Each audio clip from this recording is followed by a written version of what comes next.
ब्रह्मानन्दं परमसुगतं केवलं ज्ञानमूर्तिं द्वन्द्वातीतं गगनसदृशं तत्त्वमस्यादिलक्ष्यम् एकं नित्यं विमलमचलं सर्वदी साक्षिभूतं भावातीतं त्रिगुणरहितं सद्गुरुं तं Namami. Welcome you all to my love, respect. Today's subject is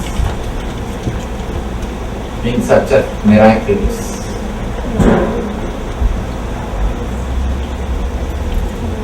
From the time immemorial, human beings are searching continuously what we call miracles, extraordinary happenings. Almost all the religions, all the spiritual groups, all the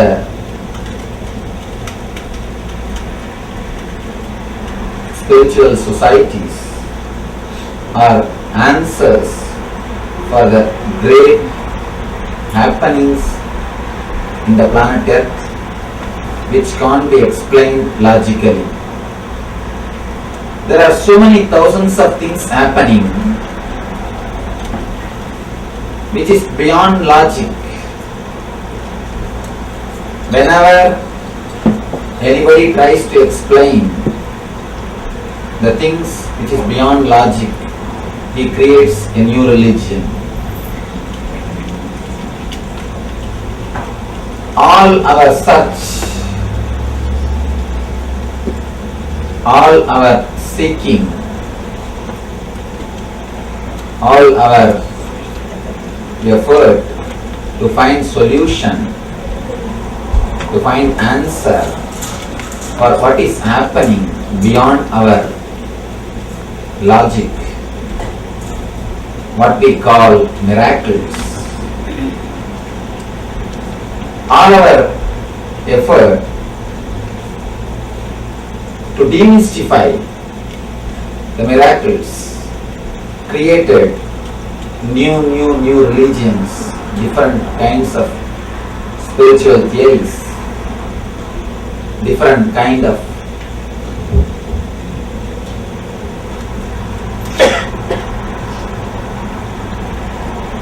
understanding about these energies. First, let us understand the word miracle. There is nothing on this planet Earth which is miracle actually. Patanjali declares very clearly, the greatest spiritual navigator ever born on the planet Earth, Patanjali is a person who declared first time there is no such thing as miracle happens in the planet Earth. Whatever happens has got clear cause and effect. If you do not know the cause, then you think it is miracle. You think it is something extraordinary. If you know the cause, you understand its cause and effect. If you do not know the cause, you always think it is miracle. Patanjali is the great spiritual navigator, master, who declared everything has got cause and there is nothing called miracle. He demystified the whole science, and in a way he made the whole spirituality as a science which is possible in everyone's life.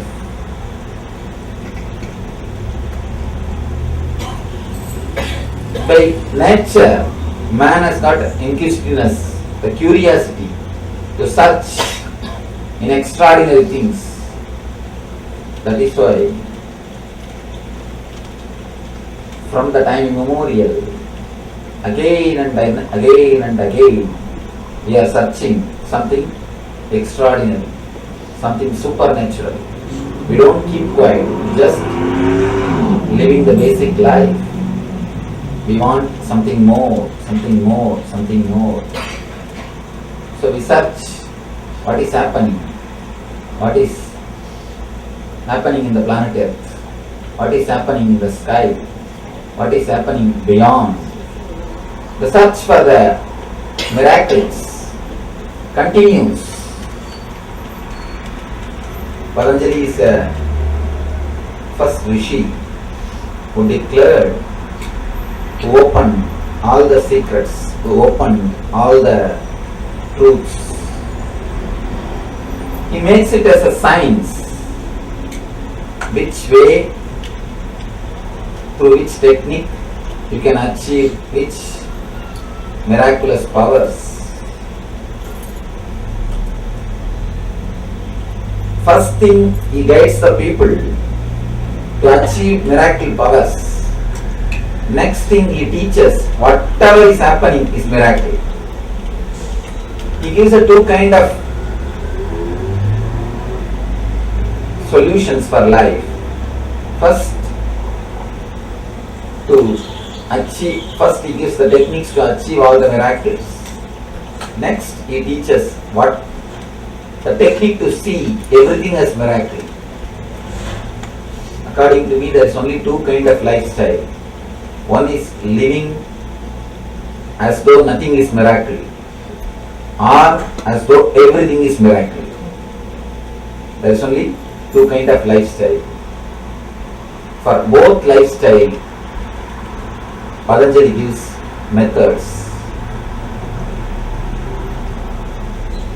He illuminates a new path for human beings to travel.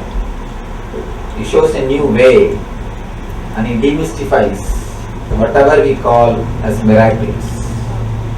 Step by step, he explains the different kind of miracles and how those energies can be achieved, how you can penetrate. Now, I wanted to analyze one or two things. Search for miracles, is it going to help us? First, let us analyze. Searching for these miracles, is it going to help us in our practical day-to-day life?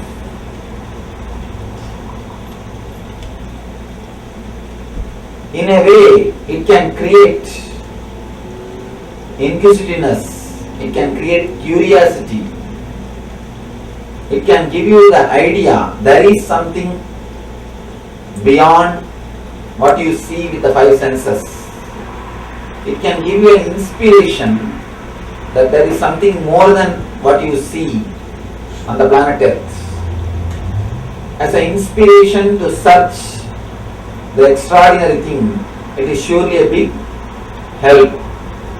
But just searching for miracles itself is no way going to help you.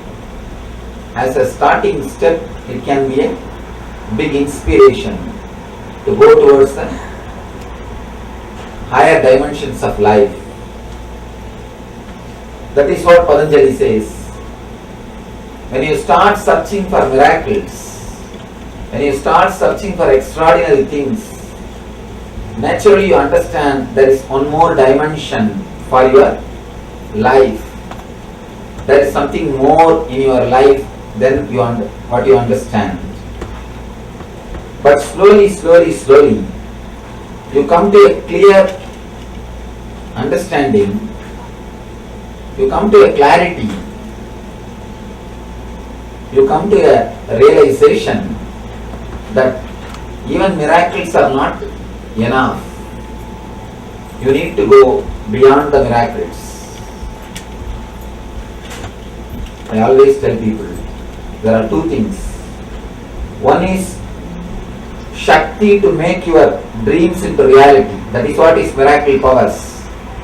Miracle power means You will have power to make your dreams into reality. That is Shakti. That's next thing, Buddhi, means realizing whatever is reality is nothing but your dream. Making your dreams into reality is Shakti. Realizing that your reality is nothing but dream is Buddhi, intelligence. If your search for Shakti leads you to Buddhi, then it is right. If your search for miracles, if it leads you to experience whatever is happening is a miracle, then your search is right. But if your search stops just in few miracle powers, you miss the real miracle, which is universe, which is existence. The greatest miracle is realizing the whole universe in your being, or your being in the whole universe. When you travel in your search of the miracles, when you start in your path, step by step you come upon few miracle powers. If your energy is getting solidified, in the second step you get the power of intuition. Intuition means seeing the things before it happens. People ask me, Swamiji, how can we see the things before it happens? It is just against the logic. It is just against the logic. How can we see before things happen? It is not against the logic, because whatever you think as past or future is nothing but the projection of present. Now there is a new thing which is going on among the physics scientists. A new talk, parallel universe.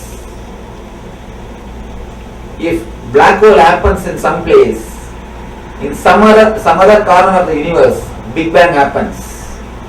Big Bang and black hole, they continuously happen parallelly. Continuously somewhere black hole is happening, and the parallel side of the universe, the other side, same way Big Bang is happening. If the Big Bangs are happening, black holes are happening. When you don't know the connection, you think it is a two independent incident. If you understand the connection, you will understand it is not two separate incidences. It is just cause and effect, that's all. They say even a single atom cannot move without creating effect in the other side of the universe. If an atom moves in a place, the other side, parallelly, another atom moves. If you understand this parallel universe theory, you will be able to understand your future and past are not two independent things. They are just deeply related with the present. Understand the time as a shaft. Actually, time is a shaft. One side is past incidences, other side is future incidences. Center present. You never touch the time shaft actually. You are always pulled in the past or by the future. You always live in the past or live in the future. You never touch the present moment. Present moment is the time through which you can touch this time shaft. Eternity is past, present and future. All the three is eternity. But you can touch the eternity only in the present moment. If you are in the present moment, only then you can touch the eternity. If you touch the eternity, you can understand the past and future are not different from present. They are just extensions of present. From the past moment, this moment is taking birth. From this moment, next moment is taking birth. If you have the glimpse at least once of the present moment, if you live even for one moment in the present moment, you will have a clear glimpse, clear idea about the future. Just yesterday in the Shakti Spurana program, one devotee questioned me, Swamiji, sometimes I feel when I am in a party, suddenly I feel the same party has happened in my life. I have been to the same house already once, and I feel suddenly the same incident is happening, and I feel in 5 minutes somebody is going to come, or some incident is going to happen. Exactly in 5 minutes the same thing will happen. How this happens? Is it happening only in my life or in everybody's life? How I am feeling like this? Then I asked, there were 80 people. I asked, how many of you have experienced the same thing in some time of your life, one or other time of your life? You will be surprised. More than 70% of the people raise their hands. And they say, all of us had this experience in some time in our life. If you enter into some house, suddenly you feel, I came to the same house. And you know which side, which room is. And you straight go there. The same incident. Yesterday I was surprised, in the 80 people, majority of the people had this experience in their life at least more than once. When you experience the present moment at least once, by mistake, actually by mistake only we fall in the present. We never enter into present consciously. Because if you enter into present consciously, you will never move out of the present moment. You, by mistake, sometimes you suddenly fall into present moment. Your consciousness drops into present moment. You have nothing to bother, nothing to worry, or nothing to think. In those moments only, you feel the glimpse of the future, and you feel the same thing has happened already. In that moment, you touch the time shaft. You experience the glimpse of the time shaft. When you touch the time shaft, you experience the whole universe is nothing but the projection from present moment. Your past and your future is not two independent things. It is just deeply dependent on your present moment. You will understand the bridge between your past and future, but we always miss. We always miss. We always miss the present moment. And not only that, not only we miss the present moment, we miss actual problem. Why we miss the present moment? We never look into the present moment. We always we try to find solution to wrong method. A small story. One American guy was traveling in London with a British gentleman and British lady. Both of them were sitting next to him in the train. The lady had a pet dog. Suddenly the dog jumped on him and pissed. Made the whole area mess, dirty. Instead of apologizing, this British lady, she started patting the dog. Oh, you have cold bladder, I should take care of you, I should do something to you. After a few minutes, this dog jumped again on the American guy and vomited. Again this lady, instead of apologizing,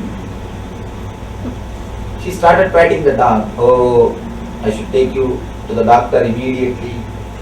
You have some serious stomach trouble.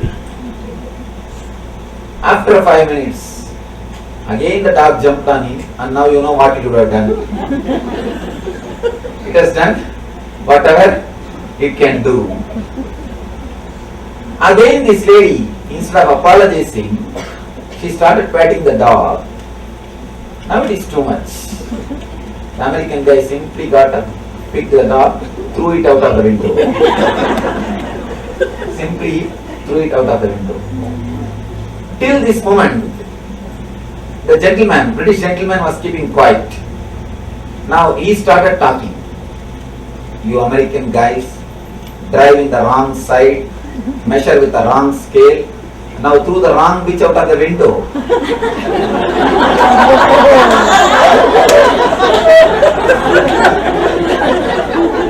You always threw the wrong bitch out of the window.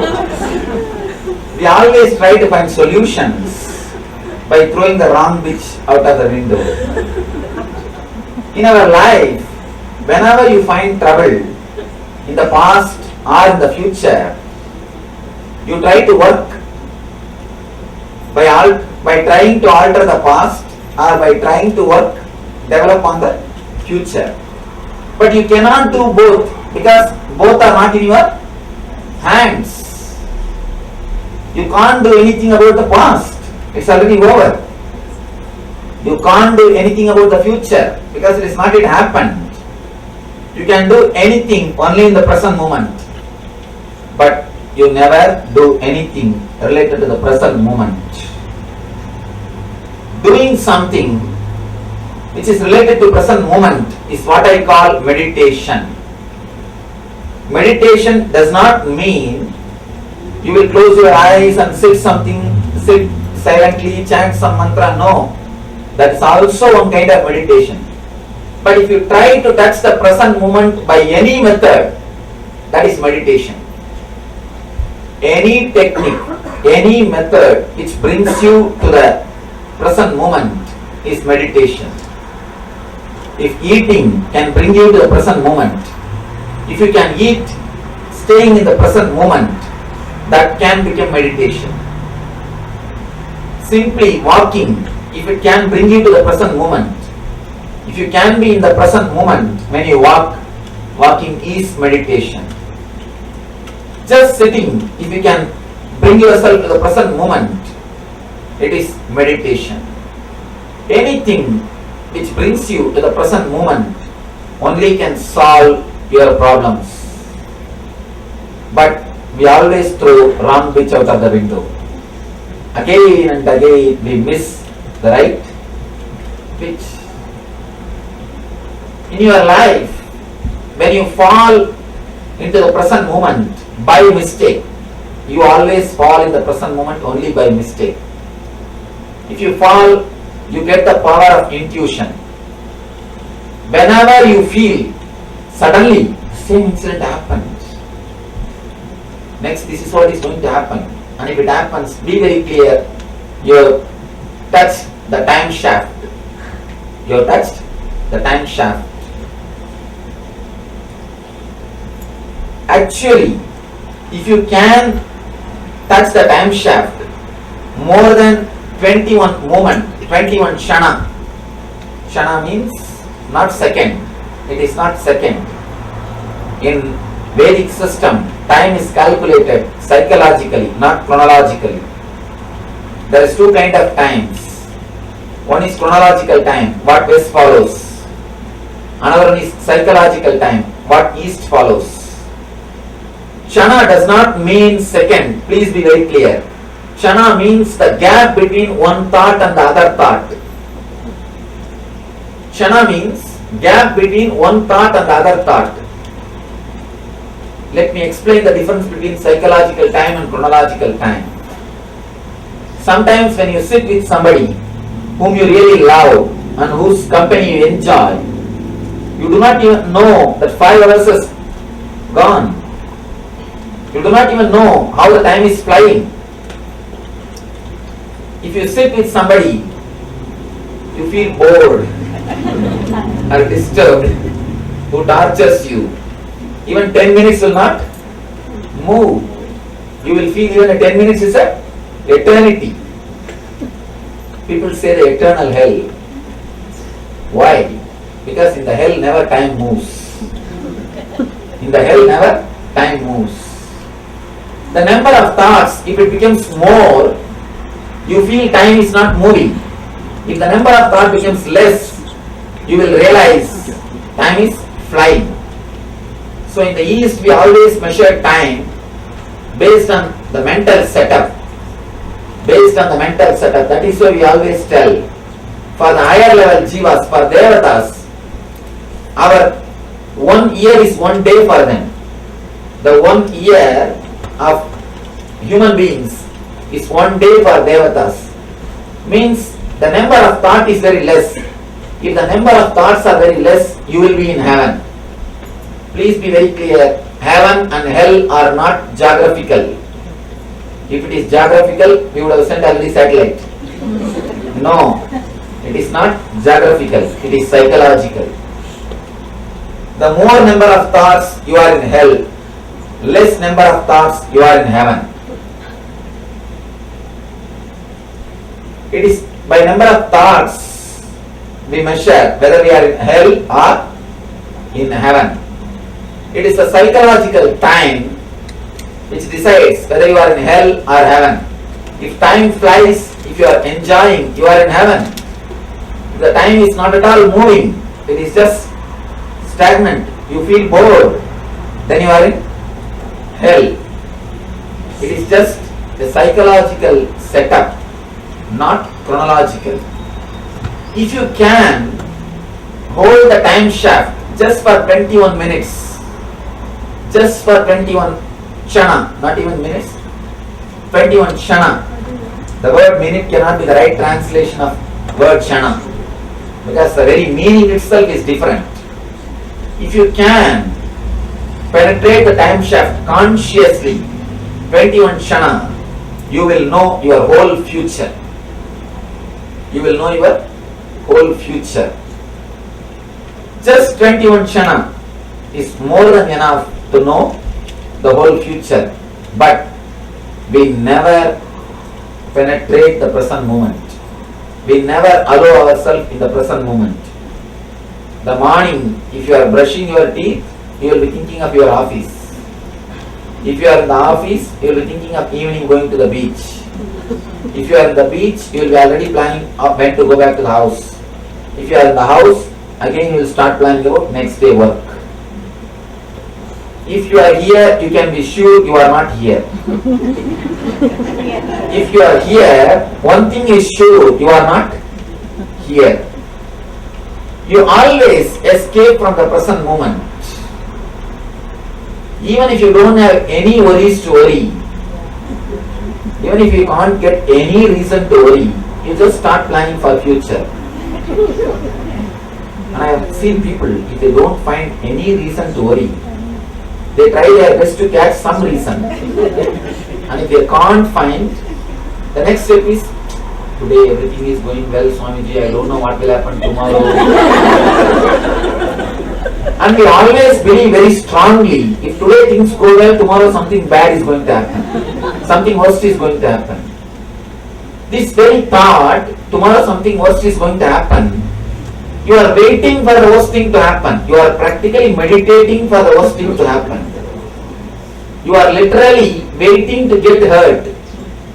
When you beg to get hurt, naturally God graces you. When you wait to get hurt, naturally He graces you. No other way. Otherwise, you find some reason and hurt yourself. When you don't have any past things to worry, you start creating something in the future to worry, to create. You never touch the present moment. You never penetrate the time shaft. That is why you never get a glimpse of the past or the future. When you touch the present, you experience the intuition power. In the next level, when your being becomes little more solid, in the next level of energy, you get a next power which we call Siddhi, which we call the next Siddhi. The next Siddhi is altering the future. Understand? The first level Siddhi is knowing the future. The first level Siddhi, you can only know the future. The next level experience, you get the power of altering the future. How this happens? How this happens? How can we change the future? Yesterday a devotee was asking, Swamiji, if there is a future, how can we change the future?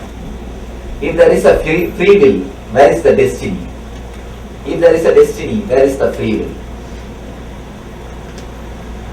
Understand one example. There is a beautiful example by Ramakrishna Paramahamsa. He says, it's like a cow tied on a post. The rope length is 5 meters. Inside the 5 meter, cow has got free will. It can sit, stand, go around, do whatever it wants. But more than 5 meter, the cow cannot go. Beyond the 5 meter, it is destiny. But inside the 5 meter, it has got clear free will. If the cow behaves properly, if the cow doesn't do anything wrong, the cow lives properly, silently, not disturbing anybody, there is every chance the owner will extend the length of the rope or free the cow totally. Same way, the free will which is given to you, if it is handled properly, if it is used properly, if you don't use it to hurt others or to hurt yourself, please understand, not only hurting others, even hurting yourself is a sin. When you continuously worry, you are hurting yourself. There is a Upanishad Sutra, Anandam Brahmedi Navyajanat. Ananda, the bliss is existence. Don't waste it. We are wasting our life without living the natural bliss, which is our nature. Every moment which you spend, which you live without being blissful, is wasting your life and a deep disrespect to your life. Life itself is just a bliss. The very nature of life is joy and bliss. Every moment you spend in suffering is a disrespect to the life. Please be very clear. A real puja, a real worship is living joyfully and blissfully. Somebody came and asked me, Swamiji, in my house there is no peace. Please give me some technique, some method to bring peace. I told her, first thing, all of you sit together, eat together, spend time, laugh, dance. Naturally you will see, you will have more understanding. This bliss, this joy will bring more and more peace. Don't find fault with each other continuously. Just try to be blissful. She said, no, Swamiji, teach me some technique, some puja which can help, which can bring peace in my house. Puja can bring when it is done honestly and spiritually, that is true. She asked, no, teach me some puja. Should I do Saundari Lakshmi or Griha Lakshmi? Which puja to bring peace? She is not ready to listen to the solution. Then I said, what generally you do? When you go inside the puja room, you do puja to Lakshmi. When you come out, Archana to husband. How will the peace come? How will you have the peace? It is a life solution which you need to follow more than any other ritual. The greatest puja is how to be blissful, how to be more joyful. Every moment which you spend in worrying and suffering is disrespect to the life and God, because He is the person who gave you the life. If you disrespect a rose, the person who gave you the rose, you disrespect him also, naturally. When you disrespect a bunch of rose, naturally you disrespect a person who gave you the rose. So when you don't live with bliss, naturally you disrespect the divine. Life is too valuable to be spent in suffering and misunderstanding. When you don't hurt yourself and hurt others, there is every chance the rope length can be extended from 5 meters to 10, or you can be liberated. The persons who are liberated are only called as Jivan Muktas. When you actually live in the present moment, you can never hurt yourself or you can never hurt others. When you live in the present moment, your being feels so much filled with a life. You will be flowering, you will be overflowing with so much of energy. You can never hurt others, you can never hurt yourself. All disturbances to yourself, to others happens only in unconscious level. As long as you are unconscious, you will hurt others and you will hurt yourself. The moment you become conscious of what is happening inside your being, naturally you will stop hurting yourself and you will stop hurting others. Masochism and sadism is one and the same. If you hurt yourself, naturally you will hurt others. If you hurt others, naturally you will hurt yourself. Because you have only one mind, you don't have two minds. You have only one mind. It's like a double-edged sword. If you kill others, you will naturally commit suicide. If you try to commit suicide, you will naturally kill others. It is a double-edged sword. When you come to the present moment, when you start living in the present moment, you will see a new dimension of your being opens. You experience the new taste, new space of your being. When you experience the new space of your being, your past stops binding you. Your future starts listening to you. As long as your past binds you, your future will never listen to you. People come and ask me, Swamiji, I want to stop smoking. Please tell me something. I tell them, first thing you have to do is drop the guilt. They get surprised. They tell me, what is this, Swamiji? If I drop my guilt, I will start smoking more. What are you talking? You say drop my guilt. No. Only when you drop your guilt, only when you are free from your past. Guilt is from past. Only when you are free from your past, you will have enough of energy to change your future. As long as you carry the guilt, you will project only your past into future. Understand? When you carry the guilt, you already decide you can't change your future. If you have the confidence that you can change your future, you will not carry the guilt. The moment you carry the guilt, you decide, you take it for granted, I can't change my future, I am going to go only in this way. That is why you carry the guilt. That's a beautiful character described in Ramayana, Vali. The story says, anybody who faces the Vali will lose half of their power and the half of the power will go to the Vali. If you stand in front of him to oppose him, half of your power will go to Vali. Same way, if you stand in front of your past to fight with him, half of your power will go to him. Your guilt will suck half of your energy. Understand? All your negativity has got only one power, which is supplied by you by having faith on that negativity. That's all. All your negativity has got only one power, that is supplied by you by having faith on that negativity. When you decide, I have to fight to drop my smoking, you give power to smoking to fight with you.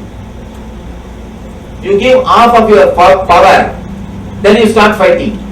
It's almost like you fight with your shadow. You will never win. You will never win. Again and again and again you can see, the deeper the guilt, you will commit the same mistake again. The more strongly you take the vow, I will not become angry next time, more you will become mad. The more stronger the vow, more madness. The more strongly you decide, I will stop smoking, more quickly you will pick up in your hands. Because the thought is there continuously. You will project your past into the future continuously. As long as you try to fight with your past, you are in unconsciousness and you will project the same past into the future. Be very clear. More the guilt, same mistake.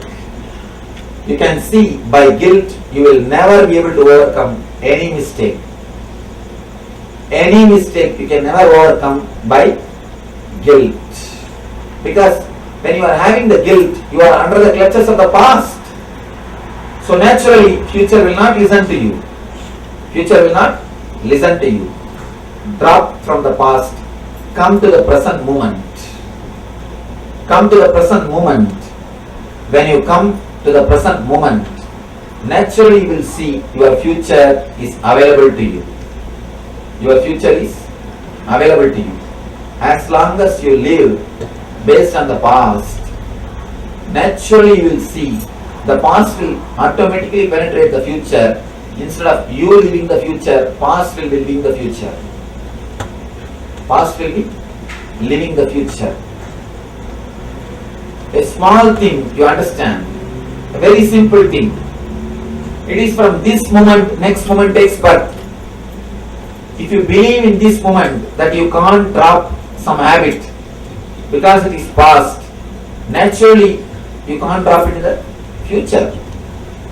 So, coming out of the past, coming to the present moment, you will start having a new understanding about the future. You will start having a new realization about the future. One more thing. When you sincerely penetrate the present moment, the eternity, the present moment, the time shaft stops moving. Time shaft stops moving. Somebody asked Buddha, Buddha, what's your age? He just remains silent. They ask him again, Buddha, tell me what's your age? He says, what can I say? Eternity is the only word I can say. In the 9th chapter of the Bhagavad Gita, Krishna declares the Rajayati Rajagya Yoga. Krishna says, O Arjuna, the same science is delivered by me to Sun God, to Ishwagu, and now to you. Arjuna gets shocked. Arjuna says, what are you talking? You are just 40 years old. But Sun God and Ishwagu are 5,000 years old. How can you say, you Krishna, you gave this knowledge to Sun God? Krishna says, Arjuna, you don't understand what I say. Time shaft never moves when you penetrate the present moment. When Krishna says, I gave the same science to Sun God, he is not telling the lie. Please be very clear. He is telling the truth. When you actually enter into present moment, you just become past, present and future. You experience a different space. The problem is we have experienced only the horizontal line of the time shaft. Past, present and future. We know only the horizontal line of the time shaft. But if you come to the present, If you just stay in the present moment, you will experience a different dimension, what we call vertical dimension. The vertical dimension, in vertical dimension, there is no time, there is no past, there is no future, it is eternity. That is what we call enlightenment. That is what we call enlightenment. The man who has experienced the past, present and future, the horizontal shaft and the vertical shaft, he is the person who is enlightened. According to me, the cross itself denotes the horizontal shaft and the vertical shaft of time. When you die in the horizontal shaft, you resurrect in the vertical shaft.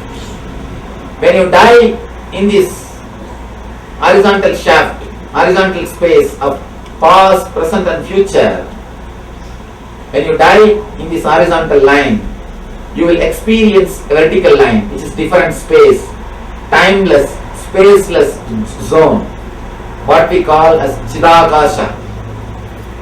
What we call as Chidakasha in Sanskrit. When you experience that consciousness, that is why again and again our masters declare, it is eternity, it is eternity, it is eternity. All our idea of time and the past and the future is just an idea. It is not reality. When you get even the very small glimpse of present moment, you will understand the future and the past. If you can experience the present moment, the experiencing present moment is what I call meditation. You see, for meditation, you don't need to do anything differently. People come and ask me, Swamiji, is meditation extraordinary thing? I tell them, according to me, meditation is the most ordinary thing. Nothing else is necessary. If you are aware how you are sitting, how your body is, what you are doing, what you are listening, just the present moment, the awareness of the present moment can lead you to the meditation, can put you into the present moment, can give you the glimpse of vertical space of the time shaft. One glimpse can change your whole life. Just one glimpse. But the difficulty is, because it is so simple, we miss it again and again. If you are asked to do something complicated, you will never miss it. Because anything which is complicated gives ego satisfaction. Anything very complicated gives you the ego satisfaction.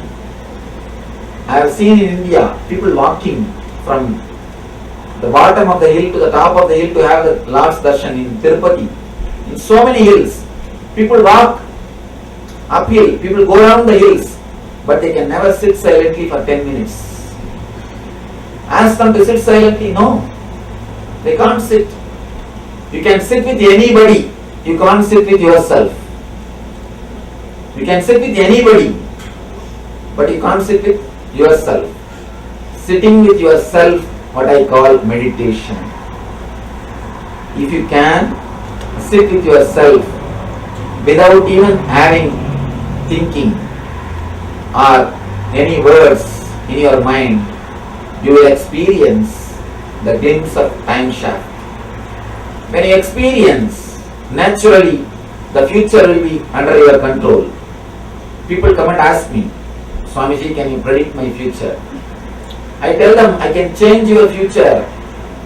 Why do you bother about predicting the future? Don't bother about predicting the future. There are thousands of fools sitting and predicting the future continuously. Go to India, under every banyan tree, one guy will be sitting with a parrot. The parrot himself doesn't know about his future. That is why he is under the cage. But you people go and sit there in front of the parrot and ask about your future. And that guy himself don't have a house. He is homeless, sitting under the banyan tree. He will guide you when he will build your house. That is what is predicting the future. Don't bother about predicting the future. Future is actually under your control. When I say, again your mind plays a game. Swami speaks nicely, but these are all not practical. I am a Grihastha, these are all not for me. He is an enlightened person, he is a Swami, he can talk all these things, this is not for us. You know, your mind knows all cunning methods to escape from present moment. Understand? Just like any being in the planet Earth, your mind has also its own instinct to survive. So it gives enough of confusion, enough of misunderstanding, enough of doubts so that it can keep you under its control. It can keep you under its control. That is the reason again and again and again you are in the clutches of the past or in the future. Experience the present. You will experience a different dimension of your being. In the first level, you get the power to see the future. In the next level, you get the power to change the future. In the third level, you understand there is no past and future. In the first, you start seeing the future. In the next, in the intellectual level, you start seeing the future. In the emotional level, you get the power to change the future. That is what I say. Shakti to make your dreams into reality. In the third level, you get the buddhi. The reality itself is the dream. The whole reality is your dream. There is a beautiful story. A great Zen master, an enlightened master, he wakes up from the bed early morning and starts sleeping suddenly. Starts sleeping. Disciples are all surprised. What happened? Master, what happened to you? You are an enlightened person. Enlightened person is not supposed to cry. You cannot cry. What happened to you? Why are you weeping? Master says, no, I dreamt as if I became butterfly last night. The disciples asked, what is there in that? After all a dream, forget about it. Now you have become alright. You are here. Why do you bother about dream? Forget. Drop it. Why are you crying for that? Master says, no, I don't understand whether I dreamt that I became butterfly or that butterfly is now dreaming that it has become a master. Whether I dreamt I became butterfly or that butterfly is dreaming now that it has become master. I do not know. I am not able to understand. That is why I am weeping. Understand one thing. There is no guarantee that you are sitting and listening to my discourse. There is every chance it can be one more dream. There is no scale. People tell me, no, Swamiji, I can pinch and see. No, in the dream also you can pinch yourself and say it is not a dream. So there is no guarantee. There is every chance you may be sitting in the dream and listening to my discourses. There is nothing sure that you are in waking state. When your conscious level raises to the third level, to the upper level, you understand whatever is so-called reality is nothing but your dreams. The person who realizes whatever you think as reality is nothing but dream, he is the one we call awakened, the Buddha. Buddha means awakened. There is only two kind of people in the world. One is Buddha, another one is Buddhu. That's all. Either you are Buddha or Buddhu. There is no third level. Either you are awakened or you are wrapping the darkness. When you experience the present moment, even one glimpse can give you the taste of different space in your being. The taste of different space in your energy. Understand, these are the three levels. When you touch the time shaft just for one glimpse, you get the power to see the future. When you penetrate it little bit, you get the power to change the future. When you penetrate the time shaft totally, you realize the past, future idea itself is dream. In search of miracles should lead you to beyond miracles. You can start searching for miracles. Many people come and ask me, Swamiji, we have to do some miracle.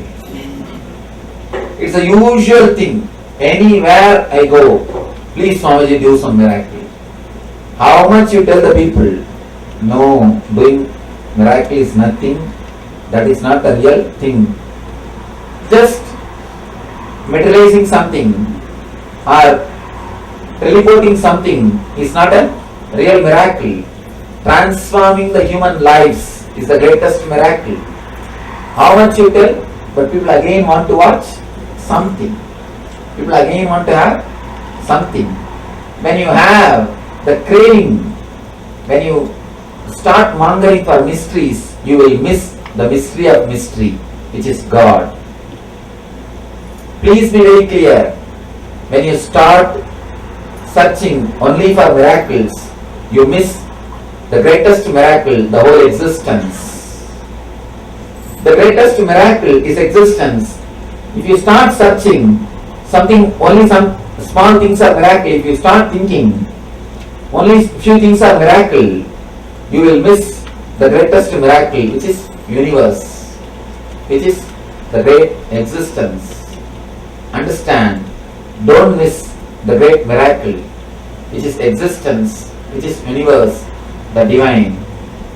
So, in search of miracles is good path to start, good place to start, but bad place to end.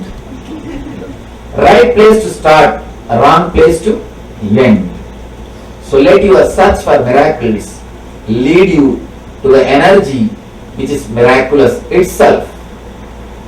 Let it lead you to the space where you experience the greatest miracle, the whole existence, the Prapancha, the universe. Raman Maharshi says beautifully, the blood becoming blood in your body is the greatest miracle. But we take all these great miracles for granted and search for something else. Search for some other miracles. Understand and look little deeply. Come to the present moment, you will understand the whole universe is nothing but a miracle.